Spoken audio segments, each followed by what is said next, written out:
महाराष्ट्रातील घडामोडींसाठी स्वानंद न्यूजला सबस्क्राइब करा आणि बेल आयकॉनवर क्लिक करा. Neeraj Vinod बुरानी's Spacecraft Interiors. Your space, our craft. Experienced and professional team. No hidden charges.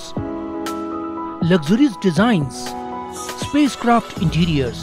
Your space, our craft. Ulhasnagar शहरातील धोकादायक आणि अतिधोकादायक इमारतींचा प्रश्न ऐरणीवर असताना आज मुख्यमंत्री एकनाथ शिंदे यांनी विधानसभेत इमारती आणि अनधिकृत बांधकामे नियमानुकूल करण्याची घोषणा केली.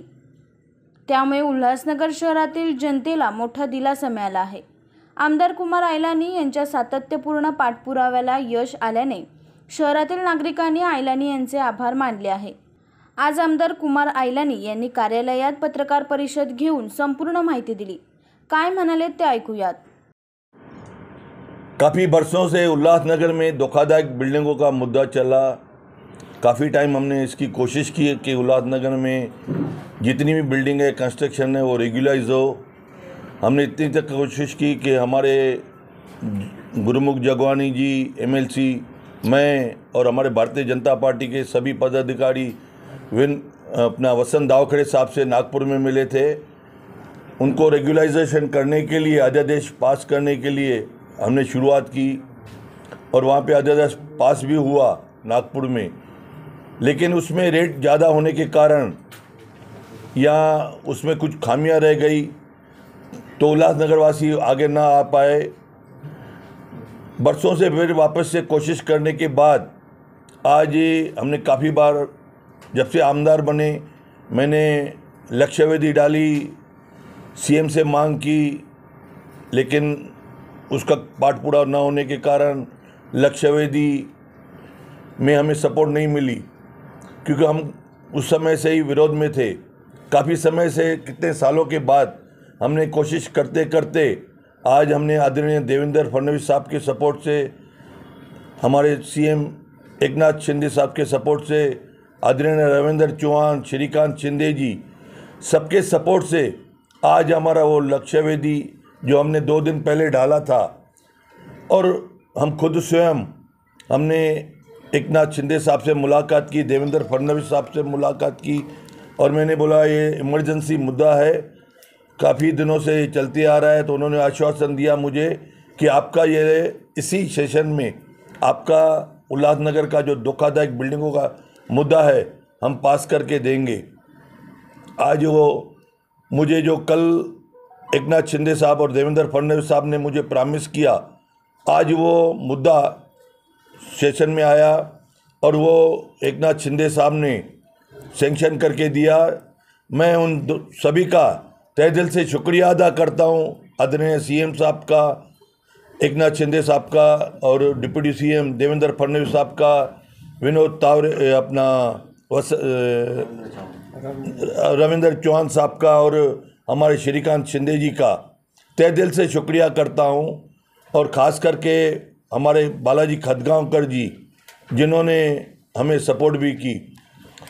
आज काफ़ी बरसों से जो उल्लासनगर की मांग थी कि ये धोखादायक बिल्डिंग को रेगुलाइज हो, आज वो हमारे को एक किरणा दिखने में आया कि उल्लासनगर में जितने भी धोखादायक बिल्डिंग है उसको हम रेगुलाइज करके और वापस से रीडेवलप कर सकते हैं. क्योंकि रोज़ देखते देखते आज ये बिल्डिंग गिर गई, आज इतनी सारी बिल्डिंगें गिर गई है.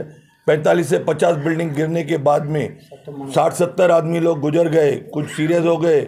और यहाँ पे जितने भी जो रहवासी धोखादायक बिल्डिंग में से छोड़ के गए हैं वो यहाँ वहाँ भटक रहे हैं, उनको रेंट भरने के लिए पैसे नहीं है.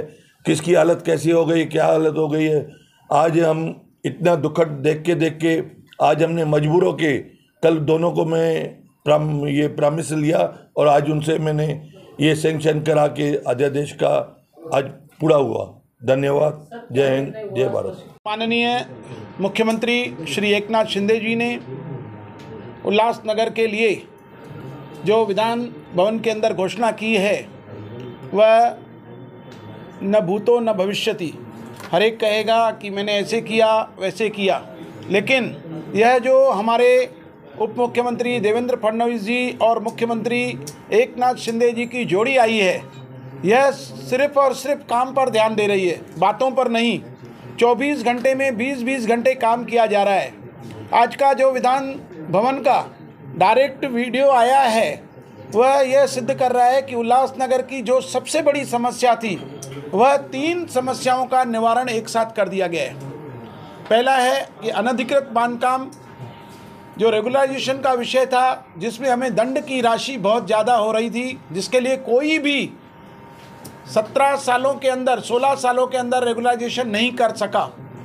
जो दंड की राशि को बिल्कुल कम कर दिया गया है, 2200 रुपये पर स्क्वायर मीटर, यानी लगभग 210 रुपये स्क्वायर फीट, जिससे लोग रेगुलराइजेशन कराएंगे। दूसरा है रीडेवलपमेंट की पॉलिसी, जो सबसे गंभीर मुद्दा था। बिल्डिंगें गिर रही थी, कोई भी बना नहीं सकता था। शहर में बहुत सारी बिल्डिंगें 3 FSI और 4 FSI में बनी हुई हैं। अगर उनको तोड़कर बनाते हैं तो अगर 25 फ्लैट बने हुए हैं तो 10 फ्लैट ही बन रहे थे, 12 फ्लैट बन रहे थे, तो यह काम हो नहीं सकता था। उसे आज रीडेवलपमेंट पॉलिसी में बहुत सारा सुधार करके, जो हमारे आमदार कुमार एलानी जी, हमारे शहर के दूसरे आमदार बालाजी किनीकर जी और हमारे आमदार गणपत गायकवाड़ जी, साथ ही यहाँ के कल्याण के खासदार श्रीकांत शिंदे जी, इन्होंने जो मेहनत की है। ये बुक मेरे पास है, आप देख रहे हैं। ये बुक क्या है? ये बुक पत्रों का बुक है। ये लेटर जो 2.5 वर्षों से हमारे आमदार कुमार एलानी जी लिखते आ रहे हैं कि इस शहर को कुछ मिलना चाहिए, जो आज पहले ही अधिवेशन में भारतीय जनता पार्टी और शिवसेना की युति की सरकार ने करके दिखाया। यह जो रीडेवलपमेंट पॉलिसी है, इसमें 4 FSI में बने हुए बिल्डिंगों को 4 FSI बनाने का मौका मिलेगा। साथ ही साथ एंसिलरी FSI भी मिलेगी, यानी कि 0.6 की FSI और ज़्यादा। हमारे शहर के ही इंजीनियरों ने ये कुछ बातें बना करके हमारे आमदार कुमार एलानी जी, हमारे भारतीय जनता पार्टी के सभी पदाधिकारियों को बताई थी कि इस प्रकार से यह जो अलग तरीके का शहर है, जिसमें 25 स्क्वायर मीटर 30 स्क्वायर मीटर की जगह है, जिसको किस प्रकार सुंदर बनाया जा सकता है। और तीसरा विषय था क्लस्टर डेवलपमेंट। क्लस्टर बहुत बड़ा था। ये शहर के अगर 500 घर भी मिले तो क्लस्टर में नहीं जा सकते थे, लेकिन आज माननीय मुख्यमंत्री एकनाथ शिंदे जी ने जो घोषणा की है, 4000 मीटर का क्लस्टर, उससे भी कम का क्लस्टर बनेगा। यहाँ पर इस क्लस्टर में बहुत सारा फायदा मिलेगा। 5-6 बिल्डिंगें जुड़ करके वह क्लस्टर में आएंगी और 4 FSI में बने हुए आसपास का जो प्लाट होगा, आसपास में अगर महानगर पालिका का कोई टॉयलेट होगा, कोई गली होगी, कोई गार्डन होगा, वो सब उसमें यूज़ किया जाएगा। तो यह क्लस्टर इतना सुंदर बनेगा, यहाँ तक कि 2-2, 3-3, 4-4 बजे तक हमारे मुख्यमंत्री और उप मुख्यमंत्री काम कर रहे हैं। उन्होंने जो कहा है कि 25 वर्षों के अंदर जो उल्लासनगर का विकास नहीं हुआ है, वो इन 2 वर्षों में होगा। सारे के सारे रोड सीमेंट कंक्रीट के हो जाएंगे इन 2 वर्षों के अंदर। इसमें कोई भी शक नहीं, कोई भी दो राय नहीं है। पानी का जो आज हम MIDC के ऊपर निर्भर हैं, पानी कम मिल रहा है, वो पानी भी हम खुद अपने हाथ में लेंगे MIDC से, जिससे आधे से भी कम रेट पर हमको पानी मिलेगा और इस शहर को भरपूर पानी दिया जाएगा। यह शहर जो है पूरा खड्डा मुक्त हो जाएगा। डांबर के जो रोड बने हुए हैं, पुराने हैं, जो बरसात में ख़राब हो जाते हैं, उन सबको हम दुरुस्त करेंगे। मैं हमारे सभी आमदार, मुख्य रूप से कुमार एलानी जी, बालाजी किनीकर जी, गणपत गायकवाड़ जी और हमारे खासदार श्रीकांत शिंदे जी, इन सभी का इस शहर में कई लोग अभिनंदन करने के लिए तैयार हैं। उनका बहुत बहुत धन्यवाद अदा करता हूं कि उनकी मेहनत आज सफल हुई। मेहनत तो पहले भी कर रहे थे, लेकिन कुछ ऐसे लोग सत्ता में थे जो उनके पत्रों की तरफ देखते तक नहीं थे। आज इतना जल्दी यह जो निर्णय हुआ है, उसके लिए मुख्य रूप से हमारे देवेंद्र फडणवीस जी उप मुख्यमंत्री और हमारे मुख्यमंत्री एकनाथ शिंदे जी, और ख़ास करके हमारे इस शहर पर ज़्यादा नज़र रखने वाले हमारे रविंद्र चौहान जी, जो PWD के चेयरमैन बने हैं, मैं उनका भी बहुत बहुत अभिनंदन करता हूं, उनको धन्यवाद देता हूं कि हमारे शहर को एक अच्छी सौगात इस शहर को दी है। बहुत बहुत धन्यवाद। किस तरह से शहर वासियों को राहत मिलने वाली है धोखादायक और अति धोखाधड़ी के? पहले तो जो पहला ऑर्डिनेंस था जिसमें कट ऑफ डेट 1/1/2005 थी, इसमें कट ऑफ डेट 31 दिसंबर 2021 कर दी गई है। पहले जो पेनल्टी 1500 रुपये फुट का था, आज 200 रुपया फुट के ऊपर पेनल्टी करके उसको बहुत कम कर दिया गया है। तीसरा हमारी मांग थी क्लस्टर स्कीम 10,000 मीटर की, मतलब 2.5 एकड़ की नहीं होनी चाहिए, 4,000 मीटर की होनी चाहिए। वो हमारी मांग उन्होंने मानी है, 4,000 मीटर की क्लस्टर दी है। साथ में बिल्डिंग को 4 FSI दी है और उसमें एंसिलरी FSI 0.6 से रेसिडेंशियल के लिए, कमर्शियल के 0.8 FSI दी है। साथ में जिन लोगों के एग्रीमेंट रजिस्टर्ड नहीं है दुकानों के और मकानों के, तो उनको बिगर किसी पेनल्टी के उनके एग्रीमेंट रजिस्टर्ड होंगे। एग्रीमेंट रजिस्टर्ड होंगे तो उनकी सोसाइटी बनेगी, सोसाइटी बनेगी तो उनके नाम पे DDR के द्वारा उनको डीम्ड कन्वीनियंस मिलेगा और प्रॉपर्टी रीडेवलप करने का अधिकार उनको मिलेगा, उनके नाम पे प्रॉपर्टी कार्ड आ जाएगा। सर ये बड़े पहले तो पेनल्टी ज़्यादा होने की वजह से लोग नहीं आ रहे थे, अभी पेनल्टी बहुत कम है। दूसरा इसमें प्रोविज़न आया है कि 30 साल की पुरानी बिल्डिंग, मतलब चाहे वो धोखादायक हो या चाहे वो धोखादायक ना हो, तो भी इस स्कीम में वो आ सकती है। तो 30 साल पुरानी बिल्डिंग या जो धोखादायक है या जिसको खाली करवा दिया गया है या जिसको गिरा दिया गया है या जिसको तोड़ने का नोटिस दिया गया है, सभी बिल्डिंगें इसमें आ रही हैं। एक आंकड़े फिर भी होंगे, कितने आंकड़े आंकड़े वो महानगर पालिका से हम कहेंगे कि एक बार फिर से वो सर्वे करे, बेटर होगा। राष्ट्रवादी ने ऐसा आरोप लगाया है कि बीजेपी श्रेय लेने का काम कर रही है, आप क्या कहना चाहते हैं? देखिए बीजेपी देखिए काम कर रही है। आज मुख्यमंत्री जी ने विधानसभा में ये बताया कि जो कमेटी बनाई गई थी वो कमेटी ने 31 मार्च 2021 को रिपोर्ट दी थी और महाविनाशकारी सरकार जो थी वो 29 जून 2022 तक थी।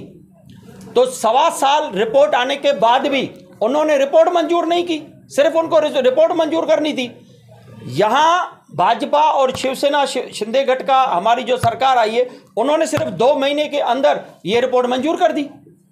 तो ये काम करने का तरीका है, काम करने का डिफरेंस है कि वो लोग उस रिपोर्ट पे 1.25 साल बैठे रहे और कोई कार्रवाई नहीं की, और हमारी सरकार आते ही 2 महीने के अंदर रिपोर्ट को मान्यता दी, रिपोर्ट को मंजूर किया और उसके ऊपर जो एक्ट या नोटिफिकेशन आ रहा है मुख्यमंत्री ने आज उसकी घोषणा कर दी।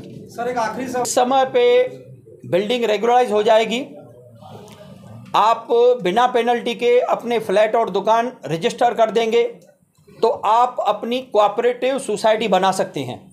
कोऑपरेटिव सोसाइटी बनने के बाद DDR द्वारा डीम कन्वीनियंस के तहत आपको आपकी ज़मीन का मालकाना हक मिलेगा। मालकाना हक मिलने के बाद प्रॉपर्टी कार्ड पे आपका नाम आने के बाद, सोसाइटी का नाम आने के बाद आप खुद भी इसके ऊपर काम कर सकते हैं। आप थाना डिस्ट्रिक्ट सेंट्रल कोऑपरेटिव बैंक को RBI ने ऑथोराइज किया है इस तरह की बिल्डिंगों को 5% पे या 7% पे लोन देने का, उससे फ़ायदा लेके खुद बिल्डिंग अपनी सेल्फ रीडेवलपमेंट में आप जा सकते हैं। और अगर आपके मेंबरों के पास पैसा है तो self redevelopment, self finance mode में भी जा सकते हैं। ऐसी कोई ज़रूरत नहीं है कि आपको बिल्डर चाहिए, आप बिगर बिल्डर के एक आर्किटेक्ट कीजिए और उस आर्किटेक्ट के निर्देश के हिसाब से आप काम कर सकते हैं। जो ज़्यादा माले बनेंगे, जो ज़्यादा फ्लैट्स बचेंगे आपको, वो बेचकर आप कास्ट रिकवर कर सकते हैं। आजचा दिवस उल्हासनगरसाठी एक विजयाचा दिवस आहे। खरं म्हणजे तर आपल्या उल्हासनगरला महाराष्ट्राचे मानचित्रमध्ये होता की न होता ह्याची कल्पना आमच्याकडे नव्हती। आज आम्हाला दिसून आला की प्रत्यक्ष मुख्यमंत्री साहेबांनी एवढा लक्ष दिला आपल्या शहरावर। ह्याचे कारण कसं आहे की आपला दुर्दैव होता की मागच्या वेळी जेव्हा भारतीय जनता पार्टीची सरकार होती तेव्हा आमदार राष्ट्रवादी काँग्रेसचे होते, त्यावेळी आपण हे काही करू शकले नाही आणि हे 2.5 वर्ष अपोजिशनमध्ये असून माझे आमदार, माझे शहरचे आमदार कुमार आलेंनी खूप प्रयत्न केले आणि त्यांना यश मिळालं नाही, कारण ते सत्तेमध्ये नव्हते।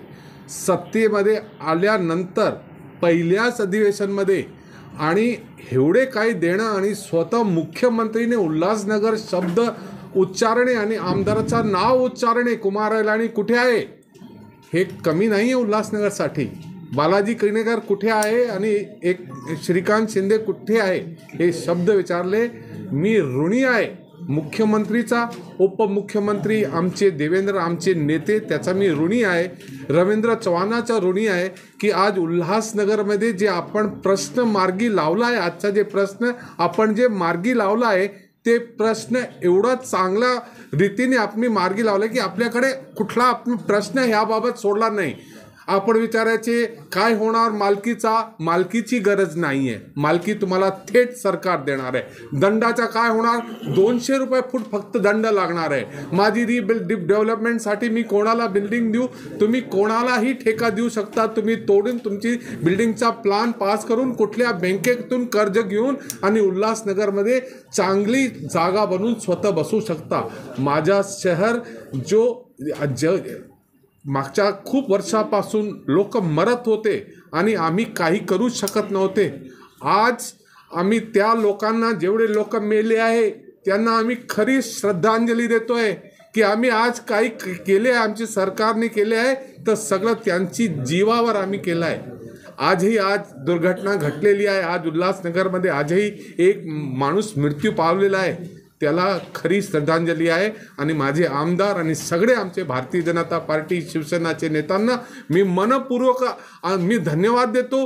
प्रत्येक उल्हासनगरचा नागरिक आपला ऋणी आहे. आणि असंच जर उल्हासनगरला तुम्ही हे लक्ष दिला तर उल्हासनगरच्या लोकांमध्ये खूप ताकद आहे. कष्ट करण्याची, मेहनत करण्याची, हे परत उभा करणार आहे उल्हासनगर. आणि परत तुम्ही आम्हाला फक्त थोडी ताकद द्या. आमचे लोक तुमचे मागे खंबीरपणे उभं राहणार आहे. आज तुमच्या मागे आहे, उद्या पूर्ण शहर तुम्हाला भरभरून मतं देणार आहे. एकदा परत तुमचा पूर्ण सरकारचं अभिनंदन. धन्यवाद. जय हिंद, जय महाराष्ट्र, जय झुलेलाल. आकाश सहाने, स्वानंद मीडिया, उल्हासनगर. श्री पंचमुखी हनुमान ज्योतिषालय. हनुमान उपासक पंडित श्री विश्वनाथ भट्ट गुरुजी, साउथ इंडियन फेमस एस्ट्रोलॉजर. बहुत ज्योतिषी के पास जाकर भी आप निराशा है? एक बार भगवान पर विश्वास रखकर मिले. एक मुलाकात आपका तकदीर बदल देगा. आपका हस्तरेखा, जन्म कुंडली, फेस रीडिंग से आपका जीवन का पूरा भविष्य बताते हैं. शिक्षण, नौकरी, कर्ज मुक्ति, राजकारण, शत्रु पीड़ा, सास बहू में त्रास, स्त्री पुरुष प्रेम, प्रेम भंग, पति पत्नी समस्या, कोर्ट कचहरी, धन संपत्ति, विदेश यात्रा, बिजनेस, शारीरिक और मानसिक चिंता, संतान सुख, आपका जीवन का A to Z समस्याओं के लिए तुरंत मार्गदर्शन मिलेगा. गुरुजी के पास विश्वास रखकर आइए. 100% संपूर्ण मार्गदर्शन मिलेगा. आपका हर एक समस्याओं को गुप्त रखा जाएगा. गुरुजी को आज ही अवश्य मिलिए. श्री पंचमुखी हनुमान कृपा से तुरंत निवारण किया जाएगा. पंडित जी हिंदी, मराठी, कन्नड़ से भविष्य बताते हैं. पता Sai paradise building, shop number 5, Ruchira jewellers के बाजू में, गुप्ते रोड, रेलवे स्टेशन के पास, Dombivli west, Mumbai. Phone number 9663296566.